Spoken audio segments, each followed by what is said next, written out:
The Empire. Introduction. What a piece of work is man! How noble in reason, how infinite in faculty, in form and moving, how express and admirable. In action, how like an angel, in apprehension, how like a god. The beauty of the world, the paragon of animals. Shakespeare, Hamlet. When our ancestors departed Earth, they asked themselves, which of our achievements represents the best of humanity, that we may bring it with us to illumine the darkness? The Federation, embroiled in a world of contracts and petty bickering, chose their constitution. They placed their trust not in man himself, but in an imperfect work of man. But my ancestor, your first emperor, was wiser. He knew that the best achievement of humanity was humanity itself. There was more wisdom in a single nucleotide of his noble DNA than in all the Federation's written texts. That same wisdom still guides us now. We need no dusty documents to assert our right. We are human, born to rule.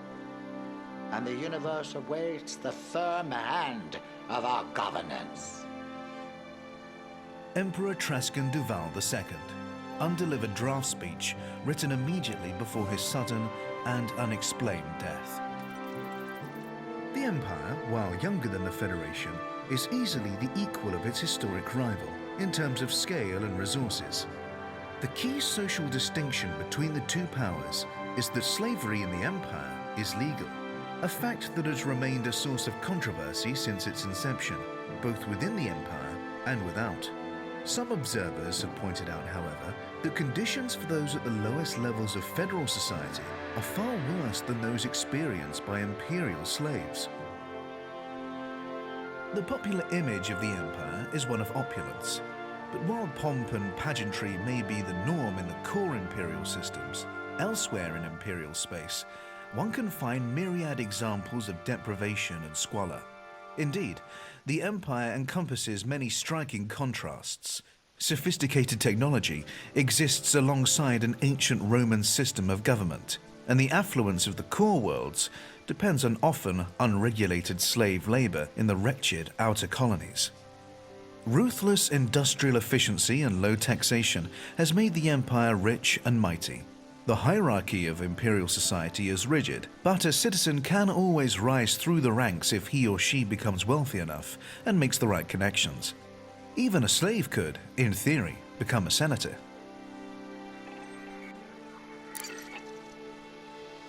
The Empire. History. The Achenar colony was founded. In the mid-23rd century, wealthy entrepreneur Marlene Duval was so frustrated with the federal government that she founded an independent colony of her own in the Achenar system, chosen for its remoteness. When Marlene was killed shortly afterwards in a flyer accident, her brother Henson Duval took over as ruler. Henson Duval the Emperor. Duval immediately abolished the fledgling democracy that Marlene had set up, and in its place he established a system modelled on ancient Rome. He was now emperor, and his closest allies were his senators. Any colonists who might have objected were forced into silent compliance with Duval's vision. Such were his wealth and power. It was also widely believed that Marlene Duval, like Remus in ancient Rome, had been killed by her own brother. Nobody dared to speak out. The Mudlark extinction. The colonists were aware that the planet they had settled, Achenar 6D, had indigenous life, but at first it wasn't appreciated that this included a sentient species. Nicknamed the Mudlarks after they were observed digging through riverbank mud in search of food. Although the Mudlarks were at a pre-agricultural stage of development, they appear to have developed the beginnings of language. They also created crude forms in molded clay, with no obvious practical purpose, possibly indicating a nascent artistic culture. The mudlarks proved fatally vulnerable to the bacteria carried by the colonists, and within a few decades of the colony's founding, the species was extinct. Rumors subsequently emerged that Henson Duval had purposefully removed all traces of the mudlarks, partly in fear of federal reprisal and partly to ensure that his development plans would not be hindered by ecological constraints. The Federation attempted to reclaim Achenar.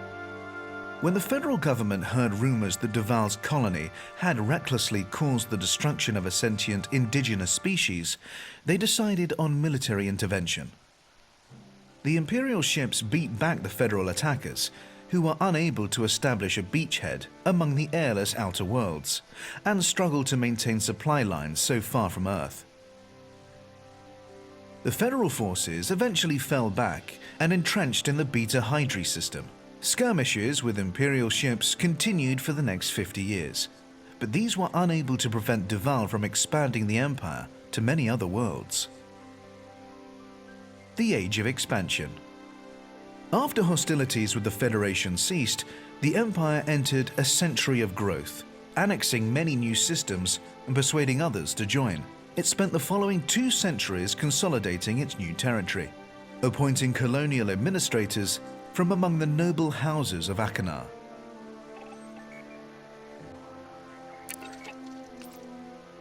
The Empire. Society. An ancient Roman model. The Empire works on a clean system. Society is divided into tiers: Emperor, senators, patrons, clients, and then citizens, with slaves below these. Groups of patrons pledge their support to a given senator, offering military service, tax revenue, and the right to wield the patrons' votes in the Senate on their behalf. In return, the patrons are granted a measure of protection and material security, as well as having their interests represented in the Imperial Senate. Senators are responsible for deciding tax rates and welfare systems for their patrons, meaning that the lower a given senator's tax rates, the more patrons he is likely to attract. This is far from being a patron's only concern, however. Loyalty over time, ideological compatibility, family connections, and discreet private deals can all play a part in deciding which senator to back. The system extends downward through the tiers in a similar fashion, with clients pledging themselves to given patrons, and citizens pledging themselves to given clients. The votes held by the patrons actually comprise the total votes of all the clients pledged to them. Similarly, the votes held by those clients comprise the total votes of their pledged citizens.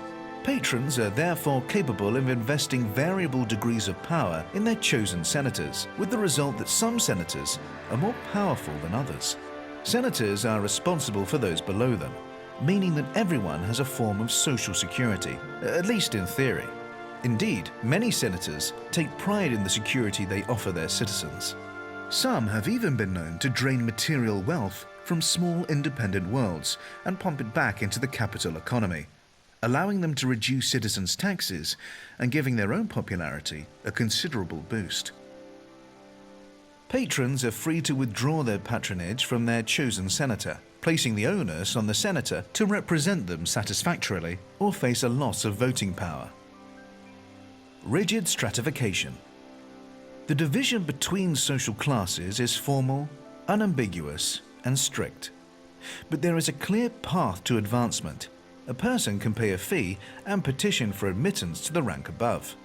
In this way, slaves can become citizens too. The law is not the same for all. Senators have a responsibility to enforce the law, and they must obey the emperor's decree, but are otherwise above the law. A senator can even carry out executions personally with little, if any, fear of consequence.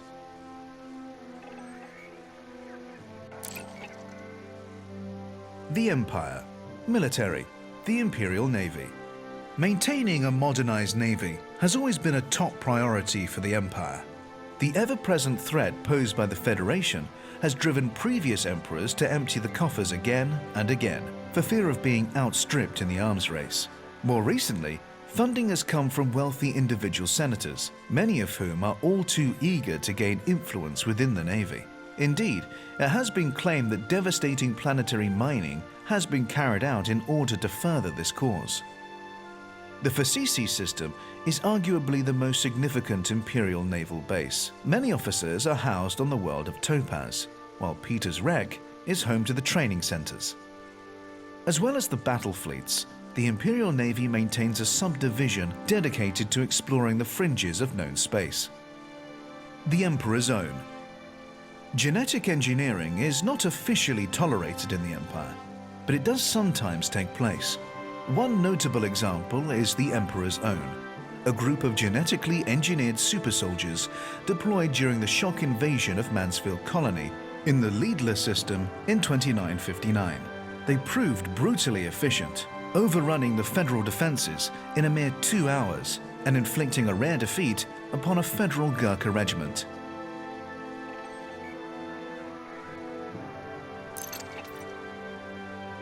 The Empire, Culture and Values. The human body represents perfection.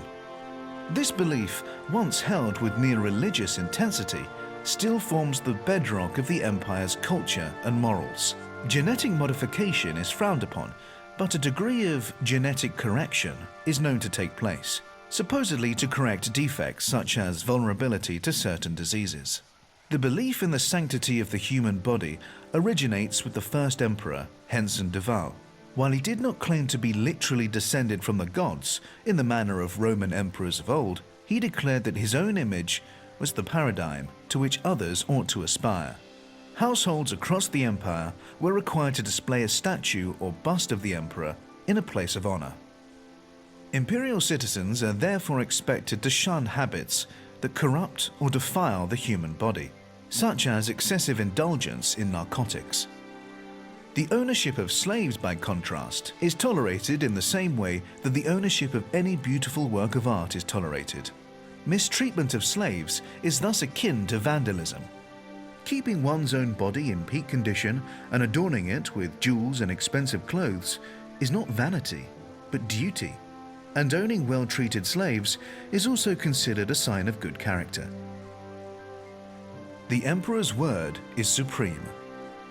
The Emperor's successor is decided by the Senate, although the de Val dynasty has such a strong power base that the imperial throne has only ever been occupied by members of that bloodline. For generations, genetic selection ensured that the Emperor's heir would be male, and the current ruler, Arissa Lavinie de Val, is the first woman to hold the throne. Marlene de Val is sometimes described as the Empire's first female ruler, but this is incorrect. The colony she founded was a democracy. Honor is everything. The value placed on honor is a constant throughout all tiers of imperial society. Honor can be lost through various means, including leaving debts unpaid, failing to respect a superior or provide for a dependent, breaking a solemn vow, conducting combat with cowardly weapons such as nerve gas, and defiling one's own body. Slavery is acceptable, but slaves must be well treated. In the Empire, it is not uncommon for the poor and disenfranchised to sign up for a period of military service in exchange for a small sum of money. A similar logic applies to imperial slavery, to the extent that someone might sell themselves into slavery to clear a debt and restore their honor. Selling oneself into slavery is a straightforward legal process and results in a guaranteed sum of money for one's family, so it is a popular option for the desperate. In practice, however, many find that it takes much longer than expected to clear their debts. People are also forced into slavery against their will.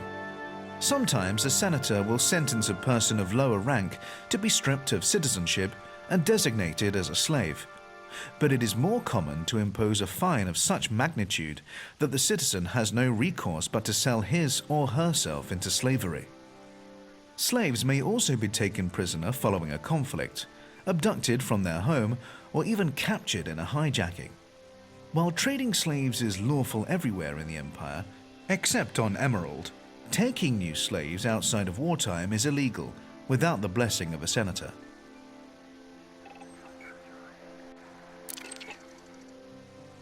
The Empire. Diplomatic relations. The Federation. Resentment of the Federation runs deep in the empire. The superpower is remembered as an oppressive, interfering force that hypocritically avoids inflicting the slightest harm on non-human life, but thinks nothing of forcibly imposing its values on its fellow humans, and lacking the freedoms and social customs that the empire values so dearly. While open hostility has frequently been the case in the past, the current situation is one of grudging coexistence beneath which mistrust simmers. Despite this antipathy, the Empire cooperated with the Federation in a series of joint initiatives against the Thargoids in the early 3300s. The Alliance. When the Alliance was founded in 3230, following a bitter conflict with the Empire and the Federation, multiple systems defected to it from both superpowers. To the surprise of many, the Empire took very little further retributive action, partly because of the ill health of the Emperor of the time, and partly due to a belief that the defecting systems would return to their natural home sooner or later. The Empire's current attitude to the Alliance is one of studied contempt. To recognize it as a threat would be too much like showing respect. Internal politics. Unsurprisingly for a society so concerned with rank and influence, the Empire contains a multitude of feuding power blocks. In particular, there is a good deal of bad blood between the various noble houses, whose values range from hardcore traditionalist to staunch reformist. The Imperial Senate is no longer as overshadowed by the Emperor as it once was, and has gained sufficient strength to act as a counterbalance to the Emperor's political will. The individual character of the Emperor still determines the Empire's overall direction, however, and the suggestion that the Empire should evolve out of its old ways has proven deeply divisive.